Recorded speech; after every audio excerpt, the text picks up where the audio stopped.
Assalamualaikum warahmatullahi wabarakatuh. Semangat pagi anak-anak. Selamat bertemu lagi dengan Ibu pada mata pelajaran Bahasa Indonesia.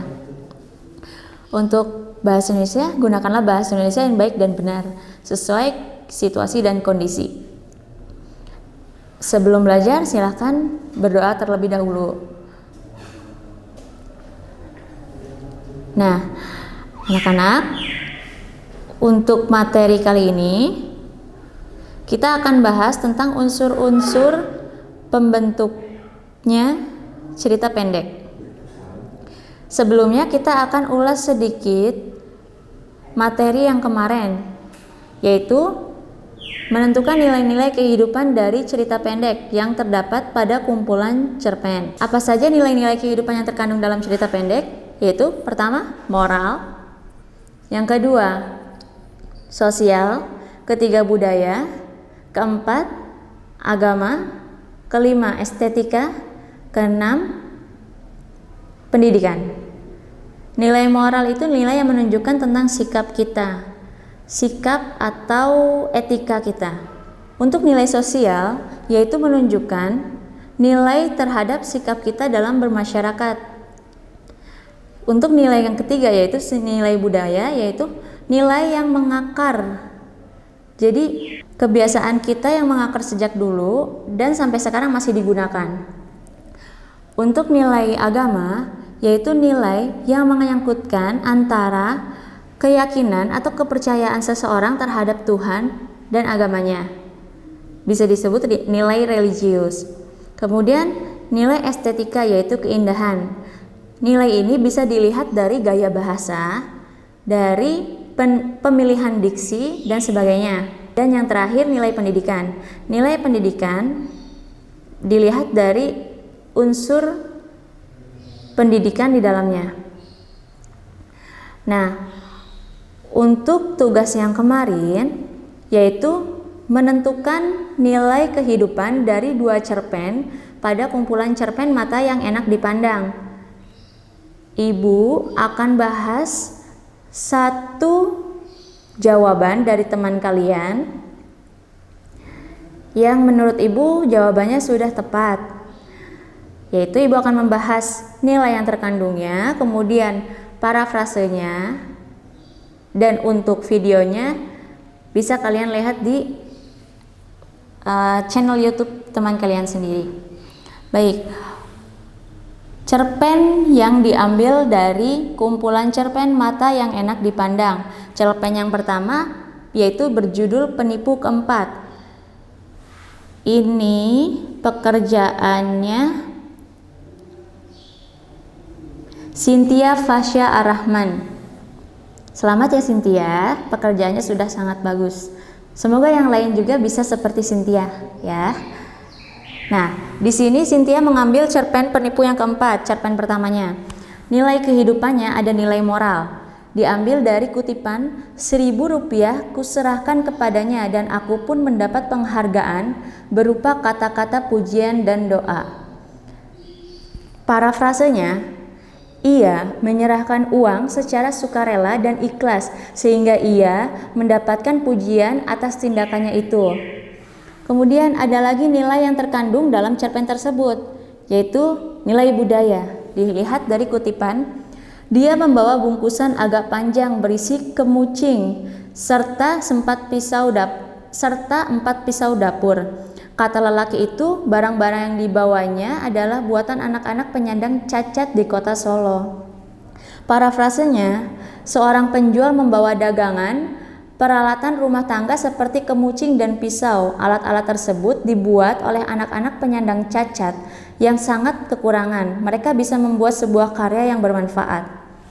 Kemudian ada lagi nilai estetika, yaitu dari kutipan, tetapi dia seniman pantomim yang baik. Kunikmati dengan seksama ketegangan di wajahnya yang perlahan-lahan mencair.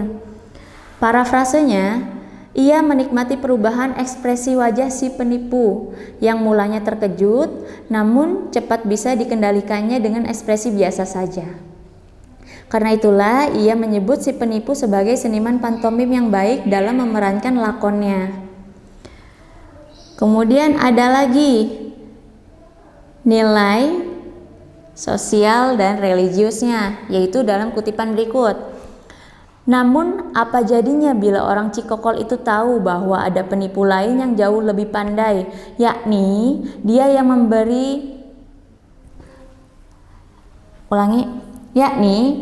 hari ini memberi uang 14.000, itu dia berharap Tuhan bisa tertipu lalu memberkahinya uang, tak peduli dengan cara apa uang itu didapat. Dan aku yakin hanya penipu sejati yang bisa sangat menyadari akan penipuannya.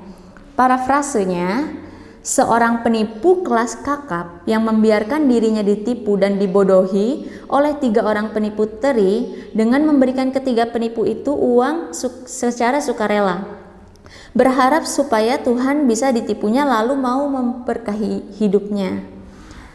Begitu. Nah, ini untuk cerpen yang pertama. Untuk cerpen yang kedua, antara cerpen yang pertama dengan cerpen yang kedua memiliki nilai yang berbeda. Bisa sama, bisa berbeda. Ini tadi yang pertama ada nilai sosial budaya, ada religius, ada estetika, dan ada nilai moral. Untuk cerpen yang kedua terdapat nilai sosial dari kutipan, "Saya keluar lagi untuk memberitahu ketua RT dan para tetangga bahwa sakit Kang Nuria sudah parah. Kami ingin membuktikan di kampung kami Kang Nuria tidak hidup hanya dengan kerbaunya. Kami ingin merawat dengan sepantasnya meskipun Kang Nuria menolak dibawa ke rumah sakit.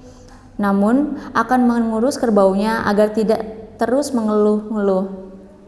Dan kami akan memberi lampu yang lebih terang di bilik tidurnya. Atau kami akan meminta seseorang membaca surah Yasin untuk mengantar kepergian Kang Nuria. Kami juga akan berusaha menghubungi anak-anak Kang Nuria di Lampung dengan cara apa saja." Dari kutipan tersebut dibuatlah parafrase seperti begini. Ia berusaha memberitahu ketua RT dan warga di sekitarnya tentang keadaan Kang Nuria. Ia ingin membuktikan bahwa warga di kampung sangat peduli pada Kang Nuria. Mereka akan merawat keadaan Kang Nuria, mengurus kerbaunya, atau memperbaiki bilik tidur Kang Nuria dengan memberi lampu yang terang di sana. Mereka pula akan dengan sukarela dan ikhlas mau membacakan surat Yasin supaya Kang Nuria bisa pergi dengan tenang. Bahkan mereka akan berusaha menghubungi anak-anak Pak Kang Nuria sebisanya. Bagus, itu dari nilai sosialnya. Kemudian dari cerpen Harta Gantungan ini terdapat lagi nilai moral, yaitu dari kutipan berikut. "Jenazah Kang Nuria kami urus dengan biaya gotong royong para tetangga. Ada juga dari kas RT. Repotnya adalah kerbau itu kami merasa tak berhak menjualnya meski ada wasiat lisan dari Kang Nuria.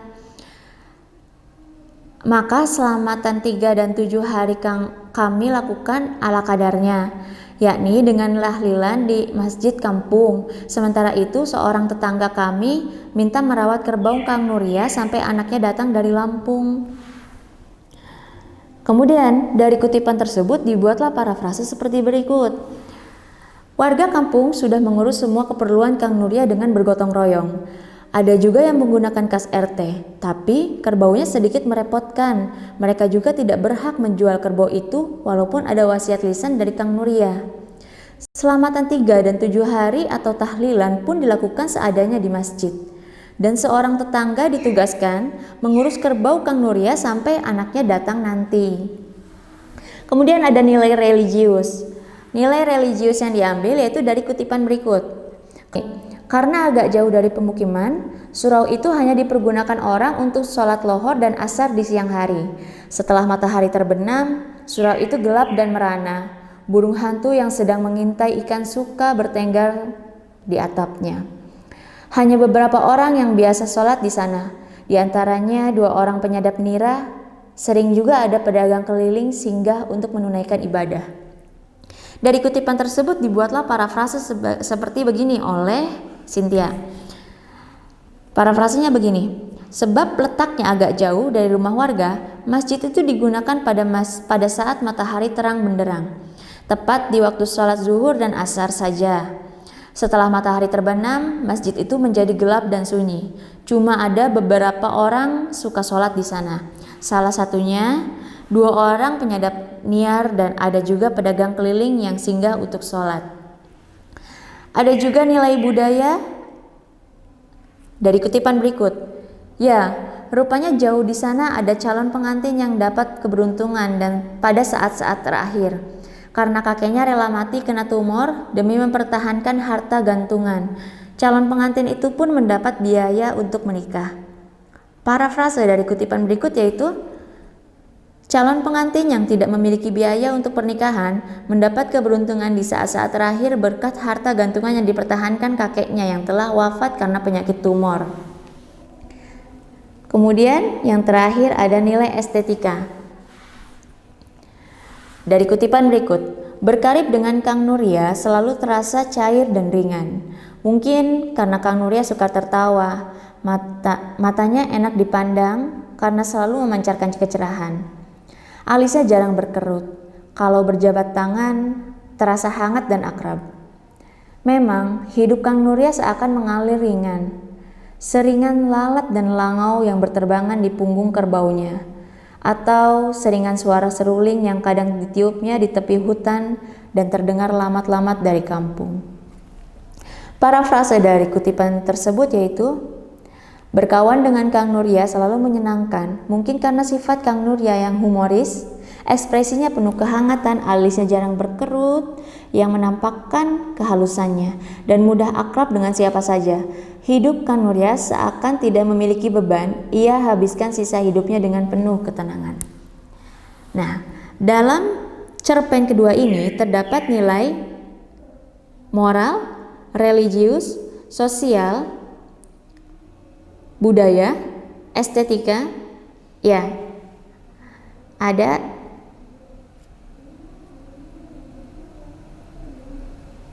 ada 5. Jadi, antara cerpen yang satu dengan cerpen yang lainnya memiliki nilai kehidupan yang sama ataupun berbeda tergantung isi cerpennya. Tidak harus sama semuanya.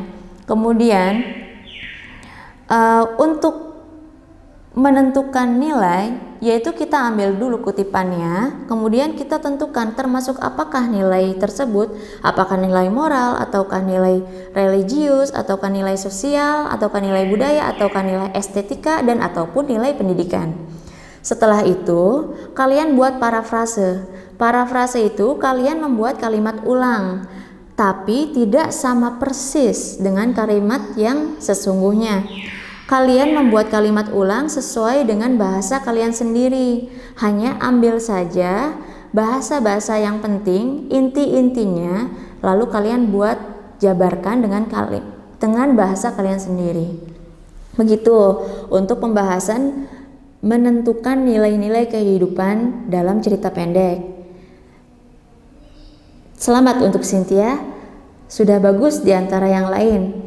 Semoga yang lain pun bisa paham dari penjelasan ibu yang sekarang ini. Kemudian untuk hari ini yang akan kita pelajari yaitu menentukan unsur-unsur pembangun beberapa cerita pendek dari kumpulan cerita pendek. Anak-anak, saat kita membuat sebuah bangunan, tentunya kita harus memiliki pondasi sebagai tolak ukur penguat bangunan tersebut. Tak beda pula dengan cerpen. Cerpen pun harus mempunyai pondasi, tapi dalam cerpen pondasi ini disebut dengan unsur-unsur pembangun. Unsur-unsur apakah yang ada dalam cerpen? Unsur-unsur yang ada dalam cerpen ada unsur ekstrinsik dan unsur intrinsik. Namun yang akan kita bahas kali ini yaitu unsur intrinsik sebagai unsur pembangun cerita pendek. Ada berapakah unsur intrinsik cerita pendek?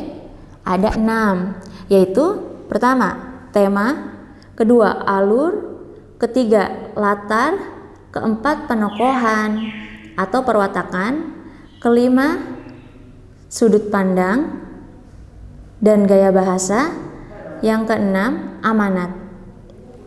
Baik, mungkin sebelumnya kalian sudah mendengar apa itu isi dari cerita pendek. Ya, dalam pertemuan pertama Ibu pernah menjelaskan tentang isi cerita pendek.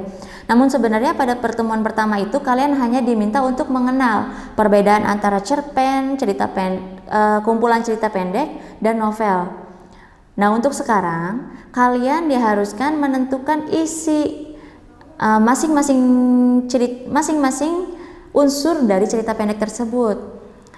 Seperti yang Ibu sebutkan tadi, unsur intrinsik dalam cerpen terdapat 6, yaitu pertama, tokoh dan penokohan. Apa sih bedanya tokoh dan penokohan? Setiap cerita itu memiliki tokoh dan penokohan. Kenapa sih tokoh dan penokohan? Kenapa tidak tokoh saja? Kenapa tidak penokohan saja? Nah, anak-anak, tokoh dan penokohan tidak bisa dipisahkan satu sama lain. Karena dalam peran, seorang pemeran pasti memiliki sikap.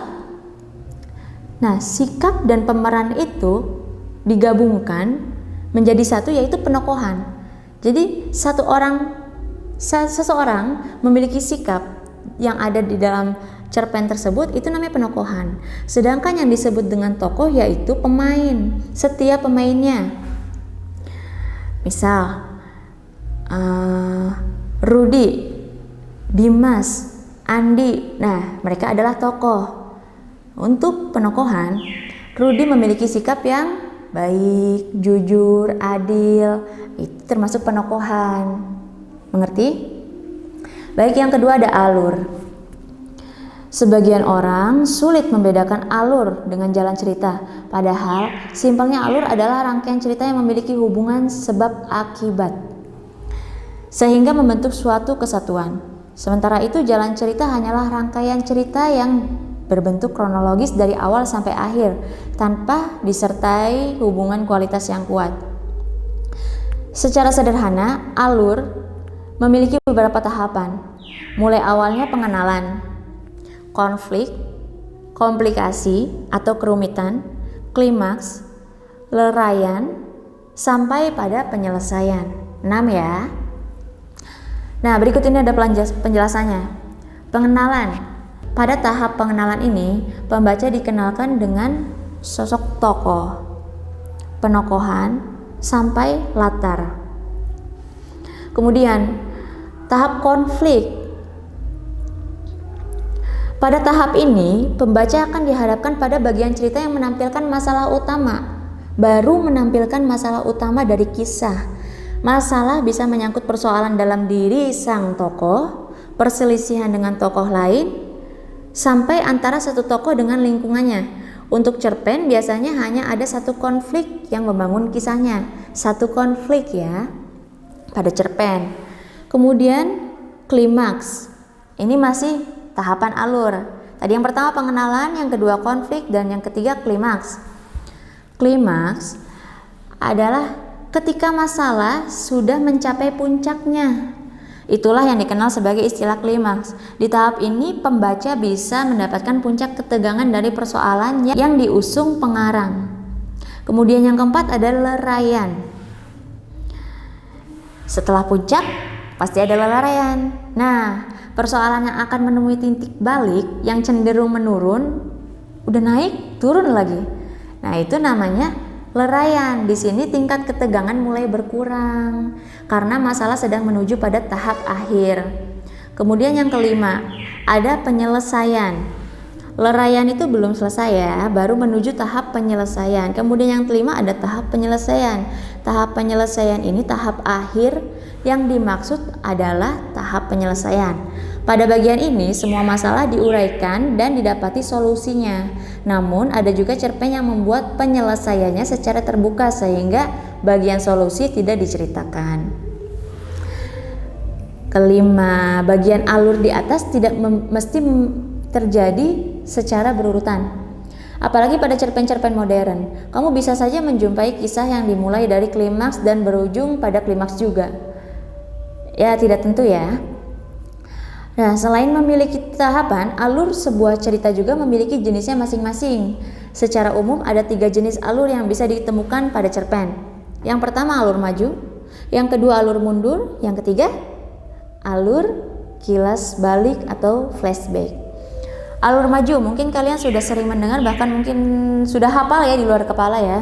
Alur maju itu cerita dijabarkan kronologis mengikuti ketentuan waktu yang selalu bertambah. Untuk cerita yang dengan alur maju, tahapan alurnya cenderung konvensional, yaitu pengenalan, konflik, klimaks, leraian, penyelesaian. Jadi sesuai ya, berurut dari pengenalan dulu, konflik dulu, kemudian klimaks, leraian, kemudian penyelesaian. Itu alur maju. Nah, yang kedua ada alur mundur. Sudah terbayang ya, pastinya terbalik dari alur maju. Ya, untuk alur ini biasanya menampilkan konflik atau penyelesaian terlebih dahulu. Dikasih tahu dulu masalahnya apa. Tiba-tiba ketika baca cerpen, kita sudah dihadapkan oleh sebuah masalah. Masalah. Tapi kita belum tahu apa sih mulanya dari masalah itu. Nah, ini masuknya ke alur mundur. Di sini alur mundur. Di sana barulah diceritakan ulang mengenai tahapan masalah yang membentuk alur sehingga terkesan waktunya bergerak mundur dan disebut sebagai alur mundur. Kemudian yang terakhir alur kilas balik atau flashback. Alur kilas balik merupakan penggabungan alur maju yang disertai kilasan-kilasan kisah yang sifatnya mengenang atau mengingat. Kenangan ini diceritakan pula secara detail untuk membangun kelengkapan cerita.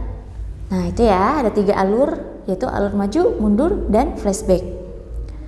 Kemudian dari unsur pembangun tersebut tadi, yang ketiga adalah latar. Tadi yang pertama tokoh dan penokohan, yang kedua alur, yang ketiga latar. Unsur intrinsik cerpen yang satu ini sering disebut dengan setting. Mungkin kalian sering mendengar kata setting ya. Dan mencakup 3 hal di dalamnya, yaitu waktu, tempat, dan suasana yang membangun sebuah peristiwa. Pada intinya latar merupakan gambaran suasana yang terjadi pada sebuah cerita. Latar waktu menggambarkan peristiwa kapan terjadinya. Latar tempat menggambarkan di mana dan lokasi tempat terjadinya peristiwa. Latar suasana menggambarkan cara peristiwa itu terjadi dan perasaan yang dialami para tokoh. Ya. Kemudian unsur intrinsik yang keempat yaitu sudut pandang. Sudut pandang merupakan bagian unsur intrinsik cerpen yang menjelaskan pencerita yang mengisahkan cerpen tersebut. Dalam prosa, umumnya ada 2 jenis sudut pandang, yaitu sudut pandang orang pertama dan sudut pandang orang ketiga. Apa itu sudut pandang orang pertama? Apa itu sudut pandang orang ketiga? Mari Ibu jelaskan ya. Sudut pandang orang pertama. Model sudut pandang yang satu ini biasa diceritakan oleh kata ganti pertama, yaitu aku. Pencerita sebagai aku bisa memiliki 2 peran. Yang pertama, dia sebagai pemeran utama cerita. Yang kedua, dia sebagai pengamat. Meskipun dia sebagai pengamat, tapi dia menggunakan bahasa aku dalam cerita tersebut. Nah, untuk sudut pandang orang ketiga, sudut pandang yang memakai orang ketiga ditandai dengan penggunaan kata ganti dia. Untuk menunjukkan para tokoh yang bermain dalam cerita, model sudut pandang ini juga dapat dibagi menjadi 2 jenis. Yang pertama adalah sudut pandang orang ketiga sebagai narator, serba tahu, yang bisa menjelaskan isi hati dan rahasia dari peristiwa-peristiwa yang dialami tokoh. Yang kedua adalah sebagai sudut pandang orang ketiga sebagai tokoh bawahan yang berfungsi sebagai pengamat. Kemudian untuk unsur intrinsik yang kelima adalah gaya bahasa dan penceritaan.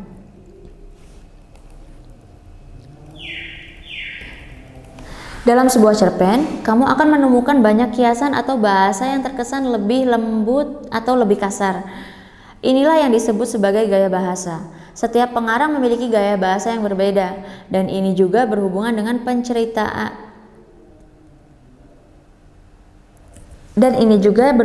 penceritaan yang dibangunnya pada sebuah cerpen. Gaya bahasa biasanya berbentuk majas untuk merefleksikan atau mengasosiasikan sebuah kalimat. Ada juga gaya bahasa yang menampilkan makna-makna konotatif untuk memperindah tampilan cerita.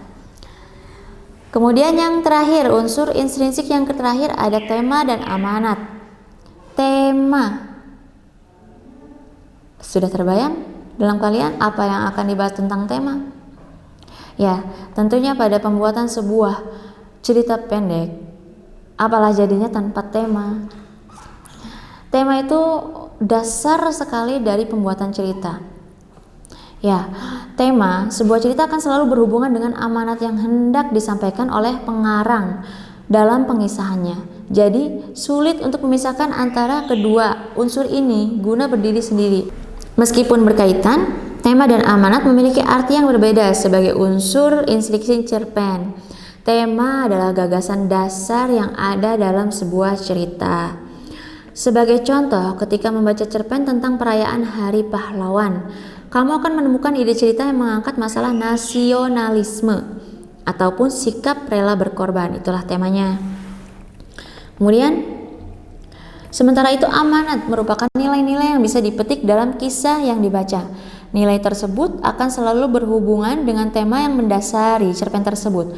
Contohnya lagi, masih dengan cerpen tentang perayaan Hari Pahlawan, kamu bisa menemukan pesan untuk mencintai tanah air ataupun untuk selalu mengenang jasa para pahlawan.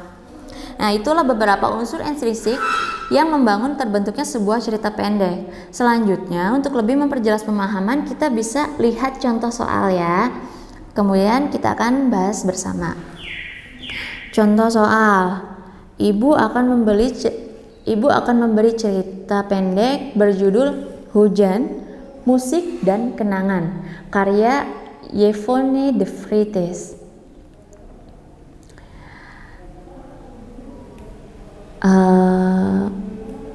Mungkin bisa kalian baca terlebih dahulu dalam file PDF yang ibu bagikan, cerpennya ya. Kalian baca terlebih dahulu dalam file PDF yang ibu bagikan. Di sini ibu akan memberi pembahasannya saja. Dari cerpen tersebut ditemukanlah beberapa unsur-unsur intrinsik. Ya, tidak beberapa, semua unsur intrinsik yang membangun ya. Yaitu unsur intrinsik pada cerpen Hujan, Musik dan Kenangan memiliki tema tentang seorang lelaki yang mengenang kepergian istrinya beberapa bulan yang lalu akibat kanker lambung yang diderita sang istri.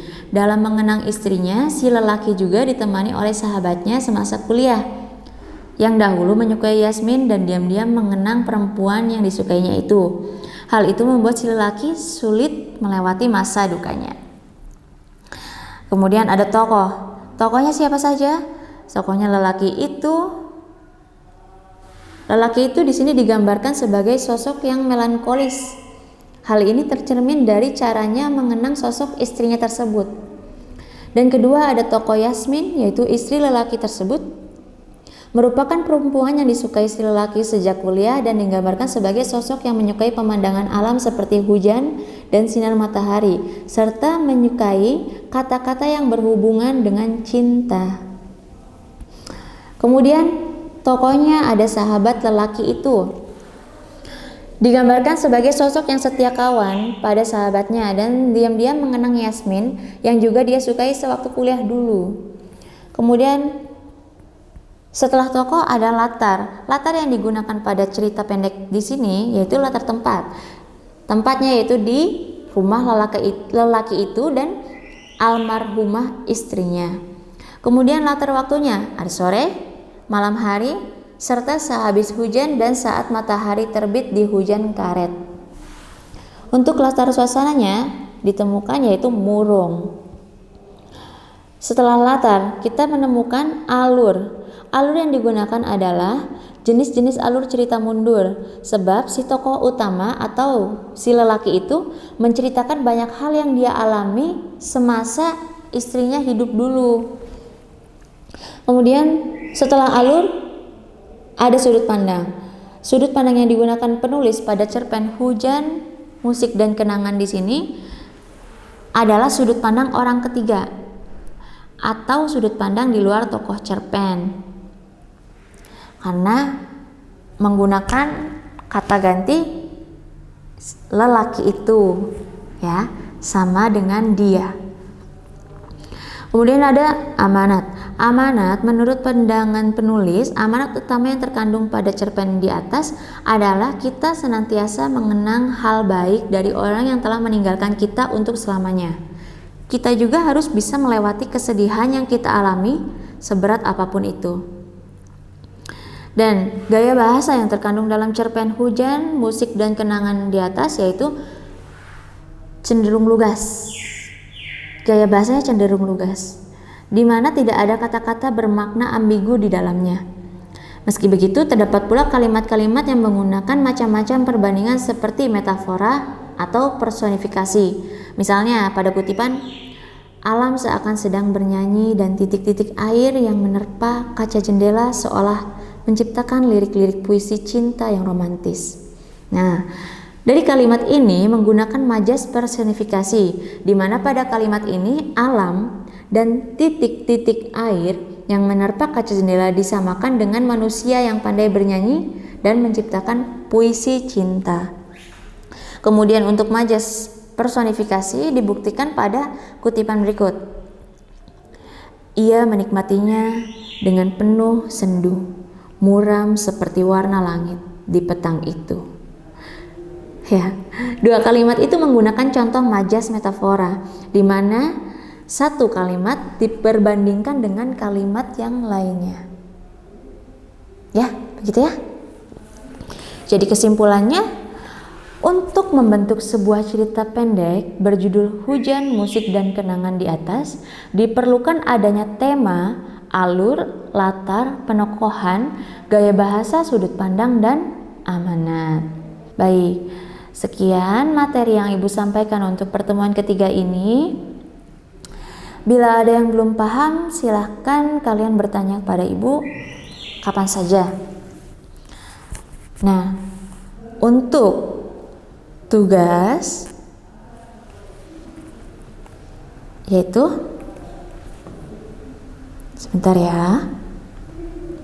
Untuk tugas, bacalah kumpulan cerpen berjudul Jawa Pos, kumpulan cerpen ya. Lalu kalian pilih 2 cerpen, lalu analisis unsur isinya.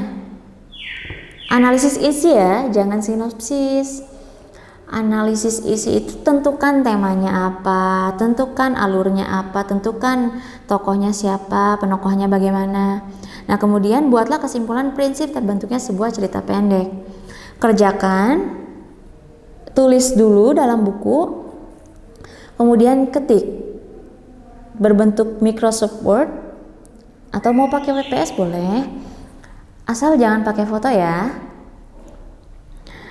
Nah, bentuk Microsoft Word, kemudian unggah ke e-learning ya. Tugas paling telat dikumpulkan sebelum hari Selasa, yaitu tepatnya mata pelajaran Bahasa Indonesia untuk pertemuan berikutnya. Sekian, untuk pertemuan berikutnya akan kita bahas tentang bagaimana cara membuat sebuah cerpen. Ya, mungkin kalian bisa baca terlebih dahulu. Sekian materi yang Ibu sampaikan hari ini, kurang lebihnya Ibu minta maaf. Wabillahi taufiq wal hidayah. Wassalamualaikum warahmatullahi wabarakatuh.